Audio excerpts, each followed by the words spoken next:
everyone, welcome back to my channel. ඉතින් අද අපි කතා කරන්න යන්නේ කටුනායක එයාපෝට් එක through යන්නේ කොහොමද සහ ට්‍රාන්සිට් එකක් තියෙනවා නම් ඒකෙදි දේවල් සිද්ධ වෙන්නේ කොහොමද කියලා.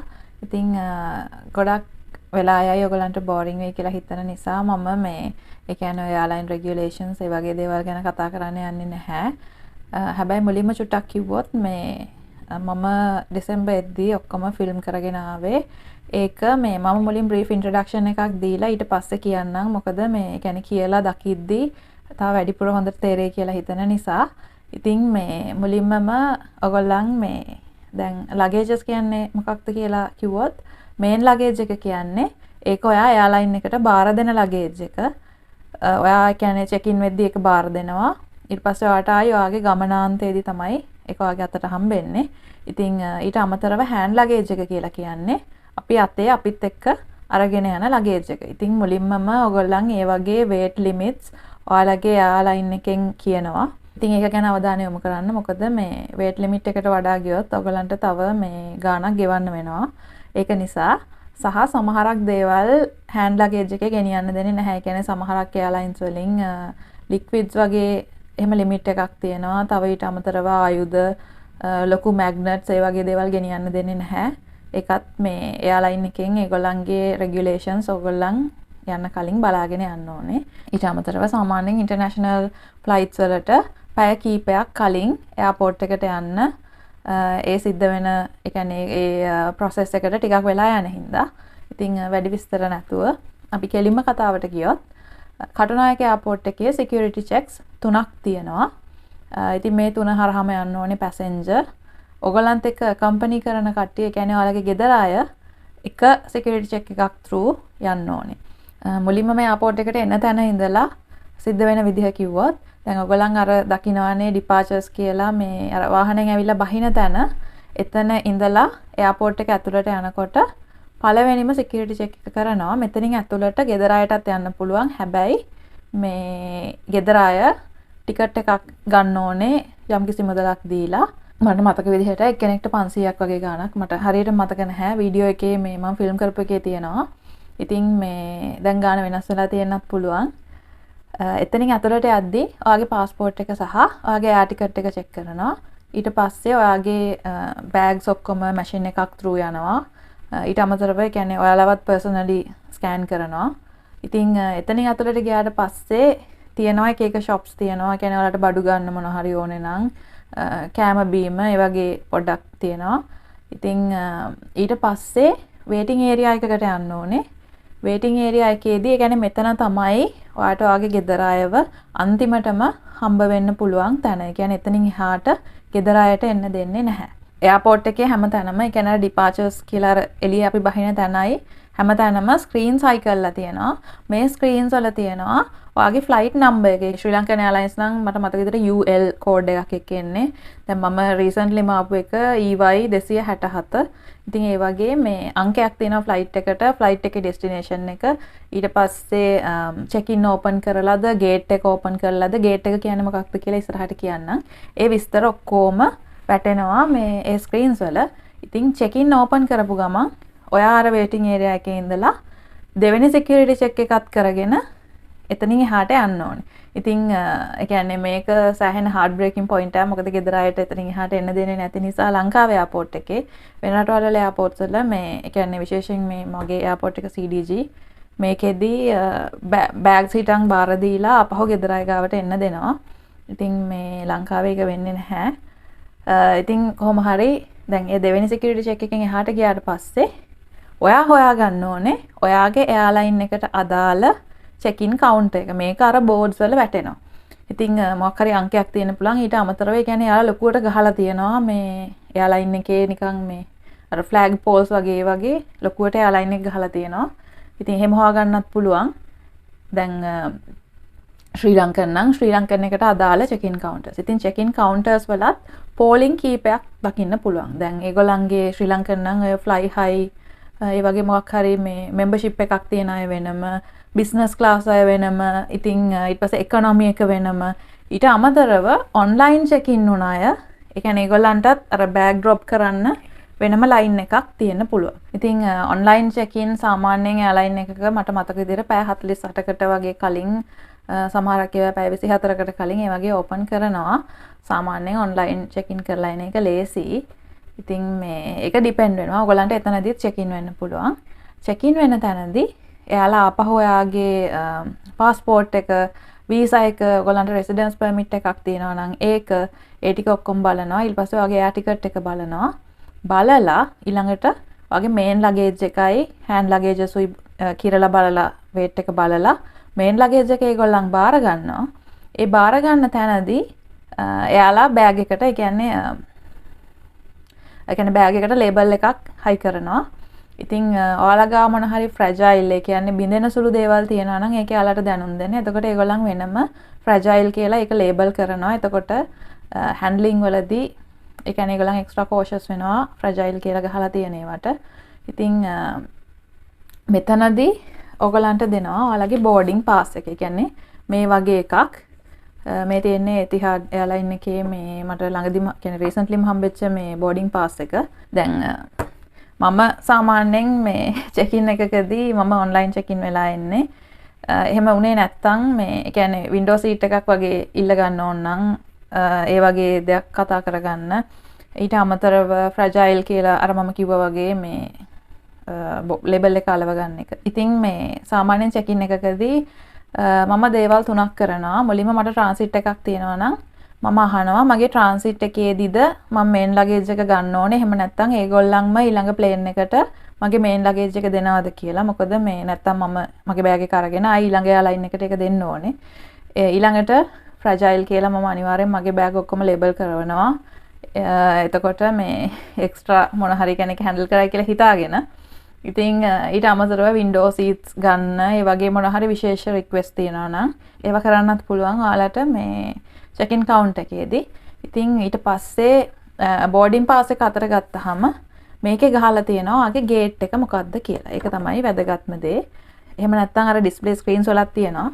චෙක්-ඉන් වෙලා ඉවර වෙලා ලගේජස් බාර දෙලා ඉවර වෙලා ඊළඟට යන්න ඕනේ ආගමන හා විගමන නිලධාරීන් හරහා.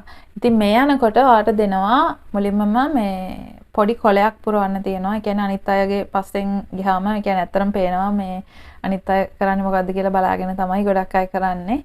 ඉතින් කොලයක් දෙනවා. ඒ කියන්නේ ඒ කාලේ නම් දුන්නා දැන් දෙනවද කියන්න දන්නේ නැහැ. ඒ කියන්නේ දෙසැම්බර් වලත් දුන්නා. මේ ඒ කොලේ ලියන්න තියෙන්නේ ඔයා යන පර්පස් එක ඊට පස්සේ ෆ්ලයිට් එකේ නම්බර් එක මගේ මතකේ හරිනම් ඒ වගේ පොඩි විස්තර ටිකක් ලියන්න තියෙන්නේ. ඉතින් ඒ කොලෙත් අරගෙන ආගමන විගමන නිලධාරීන් ගාවට ගියාට පස්සේ ඒගොල්ලන් ආයි ඔයාගේ ටිකට් එක, වීසා එක, පාස්පෝර්ට් එක බලලා මෙන්න මේ වගේ මම මේ පාස්පෝර්ට් එක දාගෙන ඉන්නේ මේ සිප්ලොක් බෑග් එකක. මොකද මේ වෝටර් ඩැමේජ් එකක් හරි වුණොත් කියලා. ඉතින් මෙන්න මේ වගේ ස්ටෑම්ප් එකක් ගහනවා. ඔයා රටින් පිට වුණා කියලා ඒගොල්ලන් මේ ස්ටෑම්ප් එකක් ගහනවා. ඉතින් ඊට පස්සේ යන්න ඕනේ ඔයාගේ ගේට් එක ගාවට.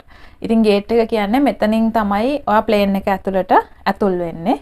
ඉතින් මේ ගේට් එකේදී තමයි තුන්වෙනි සිකියුරිටි චෙක් එක කරන්නේ. මේක කලින් දෙකට වඩා සෑහෙන තරෝ එකක්. සෙරෙප්පු සපත්තු ඒවා ගලවලා වෙනම ට්‍රේ එකකට දාලා ඒ වගේ අර සෑහෙන චෙක් කරන තැනක් ඒක. ඉතින් එතන ඒගොල්ලන් මේ අර පොඩ්ඩක් කලබල කරලා සෑහෙන කට්ටිය පොඩ්ඩක් නොයි වෙන තැනක්. ඒක නිසා මේ අර ගලවන්න දාන්න අමාරු සපත්තු ඒ වගේව දාගෙන යන්න එපා. මොකද මේ කියන්නේ ඒගොල්ලන් ඒක ගැලෙව්වට පස්සේ ආයි දා ගන්නවත් වෙලාවක් දෙන්නේ නැහැ. කට්ටියව පුෂ් කරනවා යන්න කියලා. ඉතින් මේ ඒ සිකියුරිටි චෙක් එක through ගියාම ඊට පස්සේ එයාලයින් එකේ කට්ටිය මේ ආපහු ඔයාගේ පාස්පෝර්ට් එක ටිකට් එක බලලා එතන වාඩි වෙලා ඉන්න වේටින් ඒරියා එකක් තියෙනවා. ඊට පස්සේ එයා හොස්ටස් කෙනෙක් ඇවිල්ලා පිළිවෙලට ඒ කියන්නේ මේ සීට් නම්බර්ස් කියලා කියන්නේ මේ නම්බර් එකේ ඉඳන් මේ නම්බර් එක වෙනකන් තියනවා යන්නේ. ඒ වගේ කියලා මේ කතා කරලා ඇතුළට ගනි. ඉතින් ඊට පස්සේ එයාලගේ ඉන්ස්ට්‍රක්ෂන්ස් අනුව ගිහිල්ලා ඔයාගේ සීට් එක හොයලා වාඩි වෙන්නයි තියෙන්නේ. ඊට පස්සේ ට්‍රාන්සිට් වලට යන කවුරු හරි ඉන්නා නම් ට්‍රාන්සිට් වලට යද්දී ඔයා බලන්න ඕනේ ඔයාගේ ඊළඟ ෆ්ලයිට් එකේ ටර්මිනල් එක මොකක්ද කියලා. දැන් සමහරක් එයාපෝට්ස් වල ටර්මිනල්ස් මහා ගොඩක් තියෙනවා. ඉතින් මේ පළවෙනිම දේ වෙන්න ඕනේ හරි අදාළ ටර්මිනල් එක හොයාගන්න එක. ඉතින් එතකොට ඔයා දැනගෙන ඉන්න ඕනේ ඔයාගේ ප්ලේන් එක දැන් යන ප්ලේන් එක ගිහිල්ලා ගොඩ බාන්නේ මොන ටර්මිනල් එකටද? ඔයාගේ ඊළඟ ෆ්ලයිට් එක තියෙන්නේ මොන ටර්මිනල් එකේද කියලා. ඊට පස්සේ සයින් බෝඩ්ස් ෆලෝ කරගෙන ගිහිල්ලා ඒ අදාළ ටර්මිනල් එකට ගිහිල්ලා ඒ අදාළ ගේට් එකට යන්නයි තියෙන්නේ. ගියාම අපහු වේටිං ඒරියා එකක් තියෙයි. සහ ගොඩක් වෙලාවට මේ ඔයා ෆ්ලයිට් එකෙන් කියන්නේ පළවෙනි ෆ්ලයිට් එකෙන් ආපු ගමන් තව සිකියුරිටි චෙක් එකක් through යන්න වෙයි බොහෝ විට. ඉතින් මේ එහෙම තමයි මේ ට්‍රාන්සිට් එකකදී ඊට පස්සේ ආයෙමත් ඔයාගේ ගමනාන්තයට ආවහම ගමනාන්තයේදී තියෙන්නේ පළවෙනිම දේ ආපහු ඒ රටේ ඉමිග්‍රේෂන් එක through යන්න වෙනවා. එතකොට ඒගොල්ලන් ආපහු ඔයාගේ પાස්පෝර්ට් එකේ ස්ටැම්ප් එකක් ගහනවා ඔයා ඒ රටට ඇතුල් වුණා කියලා. ඊට පස්සේ තියෙන්නේ බැගේජ් කලෙක්ෂන් එක. මේවා ඔක්කොටම එයාපෝට් එකේ සයින්ස් තියනවා ගහලා බැගේජ් එහෙම කියලා ගහලා තියනවා. ඒවා ෆලෝ කරගෙන ගියාම හරිය. එහෙමත් නැත්නම් එයාපෝට් එකේ වැඩ කරන අය ඉන්නවා. ඒ කියන්නේ තව අඳුරන්නේ නැති කෙනෙක් නෙමෙයි. කවුරු හරි එයාපෝට් එකේ වැඩ කරන ඒ ඔෆිෂියල් කෙනෙක්ගෙන් ඔයාලට උදව් ගන්න පුළුවන්. ඒගොල්ලන්ට කතා කරලා අහන්න පුළුවන් මේ එතකොට එයාලා උදව් කරනවා. ඉතින් අන්තිම ස්ටෙප් එක තමයි බෑග් එක කලෙක්ට් කරගන්න එක. බෑග් එක කන්වේයර් බෙල්ට් එකකේයි. ඒ බෙල්ට් එකේ එද්දී ගොඩක් අය එක ට්‍රික්ස් පාවිච්චි කරනවා. කියන්නේ ඈත තියාම තමන්ගේ බෑග් එක අඳුර ගන්න. මොකද මාරු වෙලා වෙන කෙනෙක්ට ගියොත් ප්‍රශ්නයක් වෙන නිසා. ඉතින් අපි නම් කරන්නේ බෑග් එකේ අපි එක පාට රිබන්ස් ගැට ගහනවා. එතකොට කන්වේයර් බෙල්ට් එකේ ගොඩක් දුර තියාම මේ අපිට අපේ බෑග් එක මොකක්ද කියලා අඳුර ගන්න පුළුවන්. ඊට අමතරව අපි අපේ සේරම ඩීටේල්ස් දාලා වෙනම මේ ලැමිනේට් කරපු මගේ එක නම් ලැමිනේට් කරපු එකක් මම ඒ රිබන් එකක් එක්කම ඒකත් හයි කරනවා. එතකොට මේ ඒ කියන්නේ මගේ නම ටෙලිෆෝන් නම්බර් එක ඇඩ්‍රස් එක ඒ විස්තර ටික ඔක්කොම දාලා එතකොට මේ ඒ කියන්නේ කාටවත් වැරදිලා එක ගෙනියන්න බැරි නිසා එහෙම ගෙනිච්චත් ඒ කෙනාට මාව කන්ටැක්ට් කරගන්න පුළුවන් නිසා. ඉතින් මම හිතනවා මේ වීඩියෝ එකකින් ඔයගොල්ලන්ට මොකක් හරි උදව්වක් වෙන්න ඇති කියලා. එහෙමනම් තව මේ වගේ වීඩියෝ එකකින් අපි හම්බෙමු.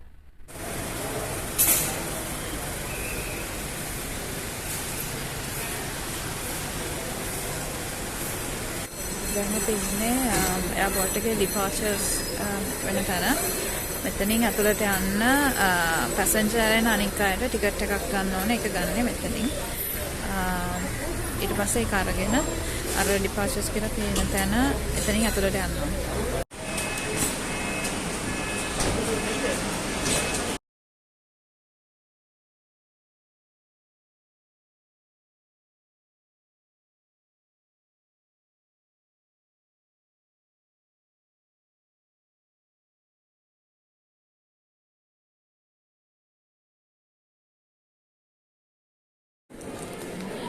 මේක තමයි දෙවෙනි සිකියුරිටි චෙක් එක. මෙතනින් පස්සේ ගෙදර අයට එන්න දෙන්නේ නැහැ. මේකෙදී ආයි කලින් මොලේකේ කරා වගේම බෑග්ස් ටික මැෂින් එක through යවලා ඊට පස්සේ අපි කලෙක්ට් කරගෙන අපේ එයාලයින් එක තියෙන තැන හොයාගන්න ඕනේ. ඒක අර පේන නිල් පාට බෝඩ් එකේ තියෙනවා කවුන්ටර් එක මොකක්ද කියලා. ඒකෙන් බලලා ඒ කවුන්ටර් එකට යන්න තියෙනවා. සෙකන්ඩ් චෙක් එකක් ඉවරයි. දැන් අපි යන්න ඕනේ අපේ එයාලයින් එක තියෙන තැනට. දැන් ග්‍රෑන්ඩ් පේනවා මෙතන කටායාවෙස් තියෙන්නේ. එහා පැත්ත එමිරේට්ස්. ඊට පස්සේ එතිහාඩ් තියෙනවා සෙනෙග ගොඩක් ඉන්නවා පේනවා. මගේ ෆ්ලයිට් එක. මම යන්නේ එතනට දැන්.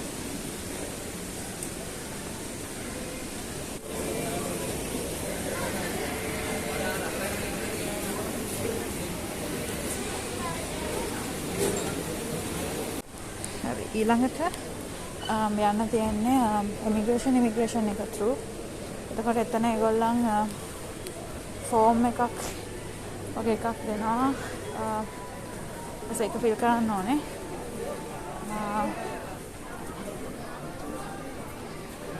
බලමු අපි ගිහින් බලමු. මේ තියෙන්නේ ශ්‍රී ලංකන් එයාලයින්ස් checking counters. ඊට කලින් ඉස්සරහ ගලන්ට පේන ඇති තියෙනවා අර ලියන්න වගේ මේව එකක්. පිටට ගිහින් බලමු.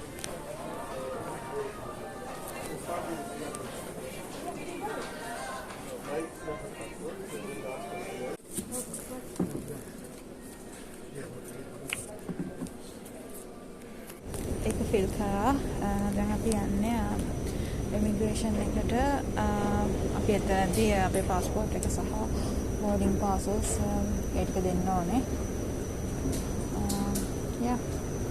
අපි යන්නේ මෙතන ශ්‍රී ලංකන් emigration එක මේක through අනිවාර්යෙන් යන්න ඕනේ හැමෝම.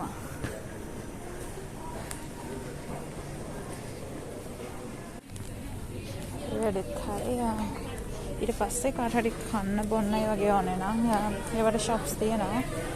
මට බරක් කරලා හින්දා මම ඒ වගේ යන්නේ නැහැ. මම කෙලින්ම departure gates වලට යන්නේ. මේ තියන්නේ duty free එක. මේකේ එක බඩු තියෙනවා. කැමති අයට ගන්න. මම කෙලින්ම මගේ gate එකට තමයි යන්නේ. මගේ gate එක gate 7. gate 7 එකට උඩට යන්න කියලා තියෙන්නේ. R1 to R5 නම් පල්ලෙහාට යන්න ඕනේ. gate 6 to 14 ඉස්සරහට. මගේ plane එක දැන් boarding කියලා වැටුණා.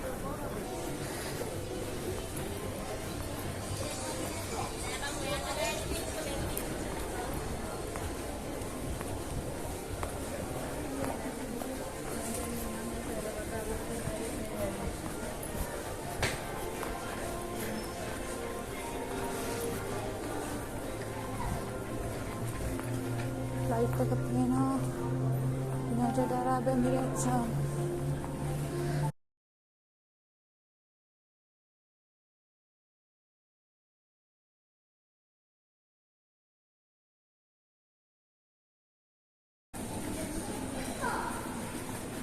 පේන තියෙන්නේ 6 and 7 මෙතනදී ආපහු security check එකක් වෙනවා මේක කලින් එකට වඩා සෑහෙන තරෝ සපත්තු එහෙම හිටන් ගලවලා බලනවා belts ඊට පස්සේ watches ඔක්කොම ගලවලා ඒක ඔක්කොම machine එක through යන්නේ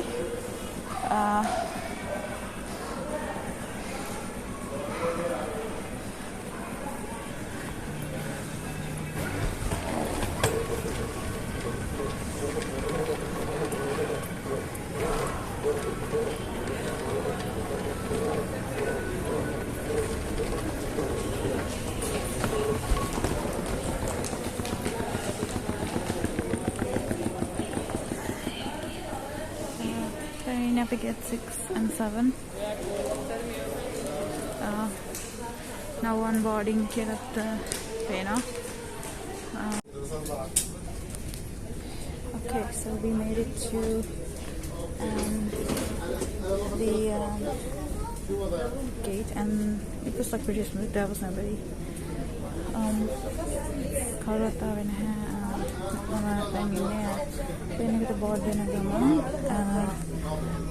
gate එක ඉන්න ඕනේම නැහැ ටකලාව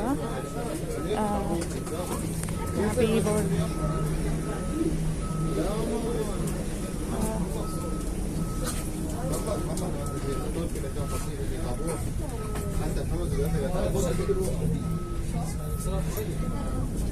පේන්නේ ලගේජස් දාන හැටි ප්ලේන් එකට